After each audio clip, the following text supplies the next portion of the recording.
Mobile నుంచి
Subhash Chandrabose park ఆధునీకరించి ప్రారంభోత్సవ కార్యక్రమానికి ముఖ్య అతిథిగా వచ్చేసిన నారాయణ సార్ గారికి, ఇతర నాయకులకి, మీడియా మిత్రులకు నెల్లూరు నగరంలో ఉన్నటువంటి 46 పార్కులు, నెల్లూరు నగరంలో ఉన్నటువంటి 54 ప్రభుత్వ పాఠశాలలు మొదట విడతలో ఇవన్నిటిని పూర్తి స్థాయిలో ఆధునీకరించి అన్ని వసతులు కల్పించి ప్రజలకు అందుబాటులో తేవాలని చెప్పి ఏదైతే ఒక సంకల్పంతో పనిచేశారో నారాయణ సార్ గారు, దానిలో భాగంగా ఒక్కొక్క పార్కు ఒక్కొక్క స్కూల్ కంప్లీట్ చేసుకుంటూ ప్రారంభోత్సవాలు చేసుకుంటూ వస్తున్నారు. అందులో భాగంగానే ఈరోజు నెల్లూరు నగరంలోని పప్పుల వీధి పార్కులందరి నేతాజీ సుభాష్ చంద్రబోస్ పార్క్ని ప్రారంభించుకోవడం జరిగింది. ఇకపోతే విఆర్ హై స్కూల్, ఇందాకే నారాయణ సార్ గారు అక్కడి నుంచి వచ్చారు. బహుశా రాష్ట్రంలోనే ఎక్కడా లేదు, నాకు తెలిసి దేశంలో ఉంటుందో లేదో కూడా నాకు తెలియదు. మొట్టమొదట సారు దాని గురించి టేకప్ చేసినప్పుడు ఆ స్కూల్ చూసి ఇది సాధ్యమయ్యే పనేనా అని చెప్పి నా బోర్డు అందరూ అనుకున్నాం. కానీ అతి త్వరలో మరొక వారం 10 రోజుల్లో ప్రారంభమవుతున్నటువంటి ఆ స్కూల్ చూస్తే ఒకసారి ఆశ్చర్యం వేస్తుంది. ఒక అకుంఠిత దీక్ష, ఒక పని చేయాలని తపన ఉన్న నాయకుడి చేతిలో ఏదైనా పని చేస్తే ఎలా ఉండడానికి నిదర్శనమే విఆర్ హై స్కూల్ పునఃప్రారంభం. ప్రతి విద్యార్థికి పేదరికమే ప్రామాణికంగా తీసుకొని అంతర్జాతీయ ప్రమాణాలతో జిల్లాలోనే కాదు, రాష్ట్రంలోనే కాదు, బహుశా దేశంలో కూడా ఎక్కడ విధంగా దాన్ని తీర్చిదిద్ది అందులో చేరినటువంటి ప్రతి విద్యార్థికి కావాల్సినటువంటి బట్టల దగ్గర నుంచి, పుస్తకాల దగ్గర నుంచి, ట్రాన్స్పోర్టేషన్ దగ్గర నుంచి, భోజనాల దగ్గర నుంచి అన్నీ కూడా ఉచితంగా అందజేయడమే కాకుండా వారికి రవాణా సౌకర్యం, చుట్టుపక్కల ఉన్నటువంటి పిల్లలందరికీ కూడా దగ్గరగా వచ్చే వాళ్ళకి బస్సు సౌకర్యం అవసరం లేదు, సైకిళ్ళు కొనిస్తామని చెప్పి తన కుటుంబంలో నుంచి తన పిల్లలతో మాట్లాడి ₹1 కోటి విలువ చేసేటటువంటి సైకిళ్ళు ఉచితంగా అందజేస్తున్నాడు నారాయణ సార్. చాలామంది రాజకీయ నాయకులు మనం చూస్తున్నాం. మరి మారిన కాలంలో ఈ మధ్య చూస్తున్నటువంటి రాజకీయ నాయకులు చూస్తూ ఉన్నాం. అన్నిటికీ భిన్నంగా ఒక కొత్త తరం రాజకీయ నాయకులు చూస్తూ ఉన్నాం. ఏదైతే చెప్పాడో చేసి చూపిస్తూ ఆ పూర్తి బాధ్యతలు ఏదైతే తన కుమార్తె అయినటువంటి శరణి గారు ఈ స్కూల్ వ్యవస్థలో విద్యా ప్రమాణాలు చూసే దాంట్లో దేశ విదేశాలు తిరిగి ఉన్నతమైనటువంటి చదువుకొని దీంట్లో నిష్ణాతులైనటువంటి తన కుమార్తెకి పూర్తి స్థాయి బాధ్యతలు అప్పచెప్పి ఈ విఆర్ హై స్కూల్ నెల్లూరు జిల్లాలోనే కాకుండా రాష్ట్రంలోనే లేని విధంగా తీర్చిదిద్దాల్సిన బాధ్యత నీకు అప్పచెప్తున్నానని చెప్పి తన బిడ్డ అయినటువంటి శరణి గారికి అప్పచెప్పి దాన్ని పూర్తి స్థాయిలో ఈరోజు నిద్రలేస్తే ఎన్ని ఫోన్లు వస్తున్నాయో ప్రతి ఒక్కరికి మా బిడ్డకి సీట్ కావాలా, మా బిడ్డకి సీట్ కావాలా, మా బిడ్డకి సీట్ కావాలని ఈ సంవత్సరం 1వ తరగతి నుంచి ఎల్కేజీ నుంచి 9వ తరగతి వరకు 1000 మంది విద్యార్థులకి ఉచితంగా, ఒక్కొక్క విద్యార్థి మీద అదే చదువు ఇతర స్కూల్స్లో ఇతర ప్రైవేట్ పాఠశాల చదువుకుంటే దాదాపు 2 లక్షల పైచులకు అయ్యేటువంటి విద్యని పూర్తిగా అందించడమే కాకుండా పేదరికంలో పుట్టిన ప్రతి బిడ్డ చదువుకోవాలని చెప్పి ఒక మంచి ఆలోచన చేసి పని చేస్తున్న నారాయణ సార్ గారికి నెల్లూరు ప్రజలే కాకుండా భగవంతుని ఆశీస్సులు ఉండాలని చెప్పి మనస్ఫూర్తిగా కోరుకుంటున్నాను. కంప్లీట్గా రెనోవేట్ చేసాం. పిల్లలు చక్కగా ఆడుకోవడానికి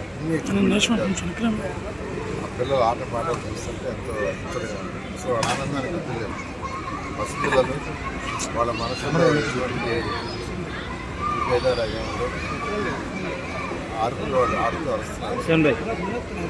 ఈరోజు నెల్లూరులో ఉన్న అన్ని పార్కులు ఏదైతే దాదాపు 50 పార్కులు 50 పార్కుల్ని కంప్లీట్ చేయమని యాక్చువల్గా ఆదేశించారు.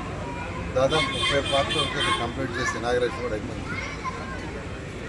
అదేవిధంగా 54 స్కూల్స్ ఉన్నాయి. 54 స్కూల్స్ని రెనోవేట్ చేస్తున్నాం. వాటిలో బిఆర్ హై స్కూల్ అయితే ఆల్మోస్ట్ అంతా అయిపోయింది. రేపు మండే యాక్చువల్గా స్కూల్ ఓపెన్ అనుకుంటే ఆ ఎన్సీసీ వాళ్ళు మరొక 5 రోజులు ఇవ్వన్నారు. అయితే మంచి రోజులు నెక్స్ట్ ఈ మండే కాకుండా అవతల మండే 35 తేదీ మంచి రోజులని ముహూర్తం పెడితే పెద్దలు 35 తేదీ నుంచి స్కూల్స్ స్టార్ట్ చేసుకున్నాం. అయితే ఆ స్కూల్ బిల్డింగ్ ఇనాగరేషన్ ముఖ్యమంత్రి గారి చేతుల మీద జరపాలని నిర్ణయించుకున్నాం. ముఖ్యమంత్రిని అడగటం కూడా జరిగింది. ముఖ్యమంత్రి గారు కూడా టైం ఇస్తానన్నారు. అయితే పిల్లలకి ఎడ్యుకేషన్ దెబ్బతినకూడదు. స్కూల్స్ అన్నీ 12వ తేదీ ఓపెన్ చేశారు కాబట్టి హెడ్ మాస్టర్కి ఆ స్కూల్ని వచ్చే సోమవారం స్టార్ట్ చేసుకుని చెప్పడం జరిగింది. దానికి సంబంధించిన స్టాఫ్ అంతా ఇచ్చారు. ఎక్సలెంట్గా స్కూల్ తయారైంది. దాన్ని ఎన్సీసీ కంపెనీ వాళ్ళు మా పిల్లలు కలిసి యాక్చువల్గా దాన్ని చక్కగా తీర్చిదిద్దారు. ఇదే 3 నెలల క్రితం యాక్చువల్గా ఆ స్కూల్లో పోతే కంపల్లో పొదల్లో పోయాం. పోతూ ఉంటే పాములు ఉండైపోవద్దన్నారు. అలాగా తయారు చేశారు గత ప్రభుత్వం. ఆ స్కూలు నెల్లూరు నడిఒడ్డులో ఉంది. 54 డివిజన్ సెంటర్లో 125 సంవత్సరాలు చరిత్ర కలిగిన స్కూల్. ఎంతోమంది ఆ స్కూల్లో చదివి ఎంతో ఉన్నత స్థితిలో పోయి దేశ విదేశాల్లో ఉన్నారు. నేను కూడా ఆ స్కూల్లో చదివాను. అదే కాలేజీలో చదివాను. ఆ కాలేజీలో ఉద్యోగం చేశాను. కానీ గత ప్రభుత్వం దాన్ని మూసేస్తే నిజంగా బాధేస్తుంది. మొన్న ఎలక్షన్స్ ముందే నేను చెప్పాను ఆ స్కూల్ని ఓపెన్ చేస్తానని. అన్న ప్రకారమే మాట ప్రకారమే హై క్వాలిటీగా ఇంటర్నేషనల్ స్టాండర్డ్ చేశాం. ఆ స్కూల్లో మ్యూజిక్ రూమ్ ఉంది, డ్యాన్స్ రూమ్ ఉంది, పెయింటింగ్ రూమ్ ఉంది, రోబోటిక్ రూమ్ ఉంది, కంప్యూటర్ రూమ్ ఉంది, యాక్టివిటీ రూమ్ ఉంది. చిన్నపిల్లలకు ఉండాల్సిన ఎక్విప్మెంట్ మొత్తం ఉంది. చక్కగా పిల్లలు ఆడుకోవడానికి high quality of play grounds ఏర్పాటు చేశాం.